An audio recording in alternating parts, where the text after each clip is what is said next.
नमस्कार दोस्तों, वंदना आराधना भक्ति चैनल में आपका स्वागत है। आज मैं आपको पुरुषोत्तम मास महात्म्य अधिक मास महात्म्य 25वें दिन की कथा का पाठ सुनाऊंगी, जो आप और हम सब मिलकर श्रवण करेंगे। तो दोस्तों, 25वें दिन की कथा के 25वें पाठ में मैं आपको सुनाऊंगी दृढ़ उपाख्यान एवं पुरुषोत्तम मास की उद्यापन विधि, जो आप और हम सब मिलके आज इस कथा में श्रवण करेंगे। तो चलिए दोस्तों, शुरू करते हैं। ओम नमो भगवते वासुदेवाय।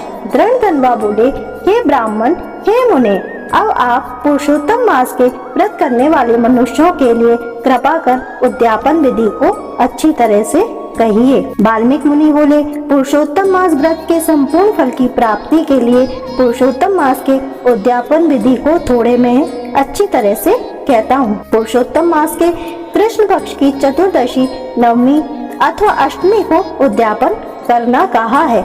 इस पवित्र पुरुषोत्तम मास में प्रातः काल उठकर यथा उपलब्ध पूजन के सामान से पूर्वाहन की क्रिया को कर एकाग्र मन होकर सदाचारी विष्णु भक्ति में तत्पर स्त्री सहित ऐसे 30 ब्राह्मणों को निमंत्रित करें। हे भूपते, अथवा यथाशक्ति अपने धन के अनुसार 7 अथवा 5 ब्राह्मणों को निमंत्रित करें। बाद मध्याह्न के समय 16 सेर अथवा उसका आधा यथाशक्ति पंचधान्य से उत्तम सर्वतो भद्र बनाए। सर्वतो भद्र मंडल के ऊपर स्वर्ण, चांदी, तांबा अथवा मिट्टी के छिद्र रहित शुद्ध 4 कलश स्थापित करना चाहिए। 4 व्यूहों के प्रत्यार्थ चारों दिशाओं में बेल से युक्त उत्तम वस्त्र से विष्टित पान से युक्त उन कलशों को करना चाहिए। उन चारों कलशों पर क्रम से वासुदेव, हलधर, प्रद्युम्न और अनिरुद्ध देव को स्थापित करें। पुरुषोत्तम मास व्रत के आरंभ में स्थापित किए हुए राधिका सहित देव देवेश पुरुषोत्तम भगवान को कलश युक्त वहां से लाकर मंडल के ऊपर मध्य भाग में स्थापित करें। वेद वेदांग के जानने वाले वैष्णवों को आचार बनाकर जप के लिए 4 ब्राह्मणों का वरण करें। उनको अंगूठी के सहित 2-2 वस्त्र देना चाहिए। प्रसन्न मन से वस्त्र, आभूषण आदि से आचार्यों को विभूषित करके फिर शरीर शुद्ध के लिए प्रायश्चित गोदान करें। तदंतर स्त्री के साथ पूर्वक विधि से पूजा करना चाहिए और वरण किए हुए 4 ब्राह्मणों से 4 व्यूह का जाप करना चाहिए और 4 दिशाओं में 4 दीपक ऊपर के भाग में स्थापित करना चाहिए। फिर नारियल आदि फलों से क्रम के अनुसार अर्घ्यदान करना चाहिए।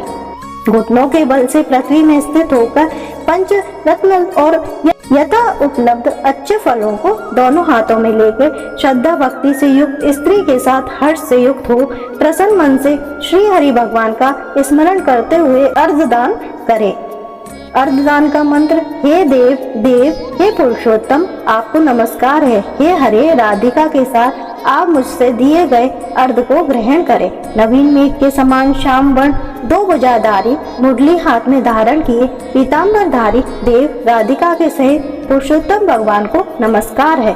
इस प्रकार भक्ति के साथ राधिका के सहित पुरुषोत्तम भगवान को नमस्कार करके चतुर्यंत्र नाम मंत्रों से तिल की आहुति देवे। इसके बाद उनके मंत्रों से तर्पण और मर्जन करें। बाद राधिका के सहित पुरुषोत्तम देव की आरती करें। अब निराजन का मंत्र कमल के दल के समान कांति वाले राधिका के रमण कोटि कामदेव के सौंदर्य को धारण करने वाले देवेश का प्रेम से निराजन करता हूँ। अतः ध्यान मंत्र अनंत रत्नों से शोभामान सिंहासन पर स्थित अंतर ज्योति स्वरूप वंशी शब्द से अत्यंत मोहित ब्रज की स्त्रियों से घिरे हुए, इसलिए वृंदावन में अत्यंत शोभामान राधिका और कौस्तुभ मणि से चमकते हुए हृदय वाले शोभायमान रत्नों से जटिल किरीट और कुंडल को धारण करने वाले आप नवीन पीताम्बर धारण किए हुए हैं। इस प्रकार पुरुषोत्तम भगवान का ध्यान करें। फिर राधिका के सहित पुरुषोत्तम भगवान को पुष्पांजलि देकर स्त्री के साथ साष्टांग नमस्कार करें। नवीन मेघ के समान श्यामवर्ण पीताम्बरधारी अच्युत श्री वत्स चिन्ह से सुशोभित और स्थल वाले राधिका सहित हरि भगवान को नमस्कार है। ब्राह्मण को स्वर्ण के साथ पूर्ण पात्र देवे। बाद प्रसन्नता के साथ आचार्य को बहुत सी दक्षिणा देवे। सपत्नीक आचार्य को भक्ति से वस्त्र आभूषणों से प्रसन्न करें। फिर ऋतिज्वों को उत्तम दक्षिणा देवे। बछड़ा सहित वस्त्र सहित दूध देने वाली सुशीला गौ को घंटा आभूषणों से विभूषित करके उसका दान करना चाहिए। तांबे का पीठ, स्वर्ण का चंद्र, चांदी के पुर से भूषित कर देवे। घृत पात्र देवे और उसी प्रकार तिल पात्र देवे। स्त्री पुरुष को पहनने के लिए उमा महेश्वर के प्रीत्यार्थ वस्त्र का दान करे। 8 प्रकार का पद देवे और 1 जोड़ा जूता देवे। यदि शक्ति हो तो आयु की चंचलता को विचरता हुआ वैष्णव ब्राह्मण को श्रीमद् भागवत का दान करे। देरी न करें। श्रीमद् भागवत साक्षात भगवान का अद्भुत रूप है। जो वैष्णव पंडित ब्राह्मण को देता है वह कोटिल कुल का उद्धार कर अप्सरा गणों से सेवित विमान पर सवार हो योगियों को दुर्लभ गोलोक को जाता है। हजारों कन्यादान, सैकड़ों वाजपेयी यज्ञ, धान्य के साथ क्षेत्रों के दान और जो तुला दान आदि 8 महादान है और वेद दान है, वे सब श्रीमद् भागवत दान की 16वीं कला की बराबरी नहीं कर सकते हैं। इसलिए श्रीमद् भागवत को स्वर्ण के सिंहासन पर स्थापित कर वस्त्र आभूषणों से अलंकृत कर विधि पूर्वक वैष्णव ब्राह्मण को देवे। कांसे के 30 संपुट में 30-30 मालपुए रखकर ब्राह्मण को देवे। हे पृथ्वीपति, हर एक मालपुए में जितने छिद्र होते हैं उतने वर्ष पर्यंत वैकुंठ लोक में जाकर वास करता है। योगी को दुर्लभ निर्गुण गोलोक को जाता है। जिस सनातन ज्योतिर्धम गोलोक को जाकर नहीं लौटते हैं, 2.5 सेर कांसे का संपुट कहा गया है। निर्धन पुरुष यथाशक्ति व्रत पूर्ति के लिए संपुट दान करें अथवा पुरुषोत्तम भगवान के प्रत्यात मालपुओं का कच्चा सामान फल के साथ संपुट में रखकर देवे।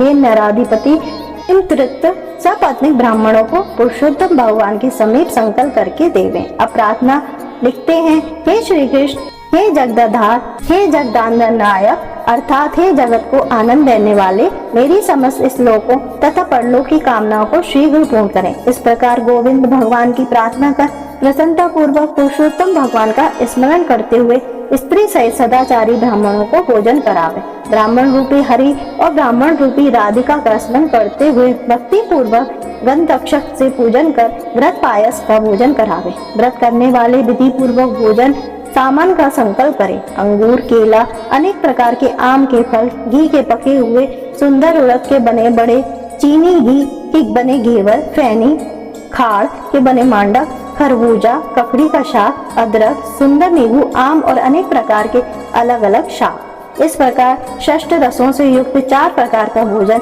सुगंधित पदार्थों से वासित गौ रस को परोसकर कोमल वाणी बोलते हुए, यह स्वादिष्ट है, इसको आपके लिए तैयार किया गया है, प्रसन्नता के साथ भोजन कीजिए।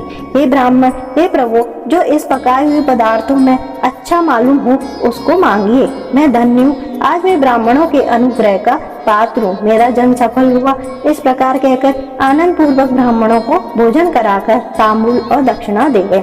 इलायची, लौंग, कपूर, नागर पान, कस्तूरी, जावित्री, कत्था और चूना, इन सब पदार्थों को मिलाकर भगवान के लिए प्रिय तांबूल को देना चाहिए। इसलिए इन सामानों से युक्त कराकर ही आदर के साथ तांबूल देना चाहिए। जो इस प्रकार तांबूल को ब्राह्मण शेठ के लिए देता है वह इस लोक में ऐश्वर्य सुख भोग कर परलोक में अमृत का भोक्ता होता है। स्त्री के साथ ब्राह्मण को प्रसन्न कर हाथ में मोदक देवे और ब्राह्मणियों को विधि पूर्वक वस्त्र आभूषणों से अलंकृत कर वंशी देवे। सीमा तक उन ब्राह्मणों को पहुँचाकर विसर्जन करे। मंत्रहीन, क्रियाहीन, भक्तिहीन जनार्दन यत पूजित मया देव परिपूर्ण तदस्तु ते में, और इस मंत्र से पुरुषोत्तम भगवान को क्षमापान समर्पण करें। यस स्मृत्या नामोक्त्या तपोयज्ञ प्रियदेषु न्यून संपूर्णता याति सदो वंदे तमुच्यतम। इन मंत्रों से जनार्दन भगवान को नमस्कार कर जो कुछ कमी रह गई हो वह अच्युत भगवान की कृपा से पूर्ण फल देने वाला हो, यह कहकर यथा सुख विचरे। अन्न का यथा भाग विभाग कर भूतों को देकर मिथ्या भाषण से रहित हो अन्न की निंदा न करते हुए कुटुंबी जनों के साथ भोजन करें। अमावस्या के दिन रात्रि में जागरण करें। स्वर्ण की प्रतिमा में राधिका के सहित पुरुषोत्तम भगवान का पूजन करें। पूजा के अंत में सपत्नी व्रती प्रसन्नचित्त हो नमस्कार कर राधिका के साथ पुरुषोत्तम देव का विसर्जन करें। फिर आचार्यों को मूर्ति के सहित चढ़ा हुआ सामान को देवे। अपनी इच्छा अनुसार यथा योग अन्नदान को देवे। जिस किसी उपाय से इस व्रत को करें और उत्तम भक्ति से द्रव्य के अनुसार दान देवें। स्त्री अथवा पुरुष इस व्रत को करने से जन जन के दुख, दारिद्र और दुर्भाग्य को नहीं प्राप्त होता है। जो लोग इस व्रत को करते हैं वे इस लोक में अनेक प्रकार के मनोरथों को प्राप्त करके सुंदर विमान पर चढ़कर श्रेष्ठ वैकुंठ लोक को जाते हैं। श्री नारायण बोले, इस प्रकार जो पुरुष श्री कृष्ण भगवान का प्रिय पुरुषोत्तम मास व्रत विधि पूर्वक आदर के साथ करता है वह इस लोक के सुखों को भोग कर और पाप राशि से मुक्त होकर अपने पूर्वज पुरुषों के साथ गोलोक को जाता है। इति श्री बृहन्नारायणीय पुराणे पुरुषोत्तम मास महात्म्ये पंचविंशो अध्याय समाप्त होता है। इसी के साथ पुरुषोत्तम मास महात्म्य अधिक मास महात्म्य 25वें अध्याय का समापन होता है, जो आप सबने मेरे साथ मिलकर श्रवण किया। तो दोस्तों, अब मैं आपसे कल मिलूंगी पुरुषोत्तम मास महात्म्य, अधिक मास महात्म्य या मलमास महात्म्य कथा अध्याय 26वें के साथ में 26वें दिन की कथा के साथ।